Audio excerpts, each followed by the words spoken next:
Welcome back. Did you know that much and many are not to be interchanged? They have very specific uses.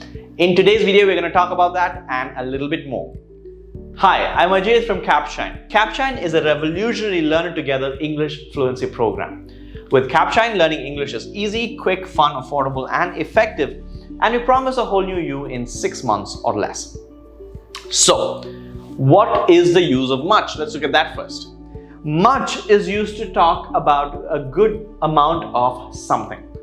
It is an uncountable noun, and we'll talk about what that means in a second. So what is an uncountable noun? All these are uncountable. And you might think, I can count money, I can know the amount of milk I have, sugar is countable. Well, it's not grammatically.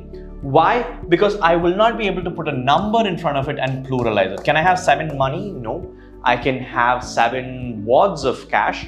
Or I can have $7. I cannot have 7 money. I cannot have 7 milk. I can have 7 bottles or cups of milk.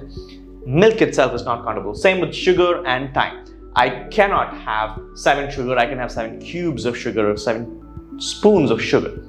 This is why they're not countable. Same with love, water, space, and feelings.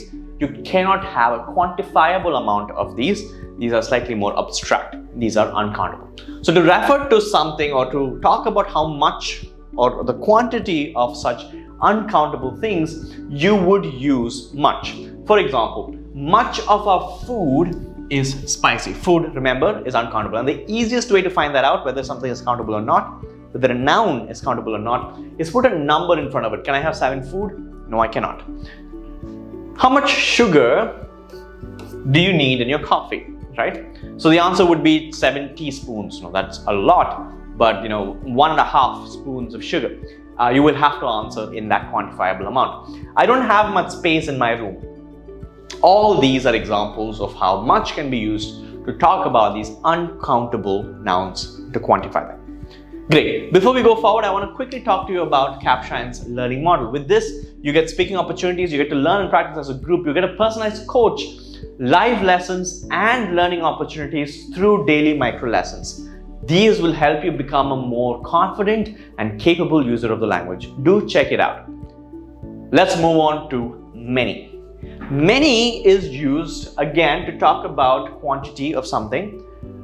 It is used for countable nouns. What are countable nouns, you ask? Well, all these are countable nouns. So, like I said, the easiest test, can I say 7 boxes? Yes, you can. 7 tables? Yes, you can. 7 stars? Yes. Cups of coffee? Yes. 7 rice grains, or rather grains of rice, right? Both of those are fine.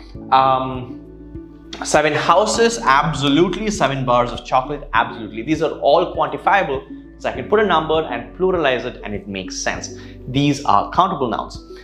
So what then? How do I use many? Well, you use many to talk about maybe an indefinite number of a quantifiable thing. So we have many books in the library to help you. How many days do you need to finish this project? I don't have many reasons to avoid them. All these are uses of many in a quantifiable, in a countable noun perspective. And this brings us to the end of today's discussion. I hope you found that useful. If you did, make sure you hit like and subscribe. Do click on the bell notification to not miss updates from us. And of course, don't forget to check out your 30-day free trial by going to capshine.com or downloading the app from the Play Store. Thanks for watching.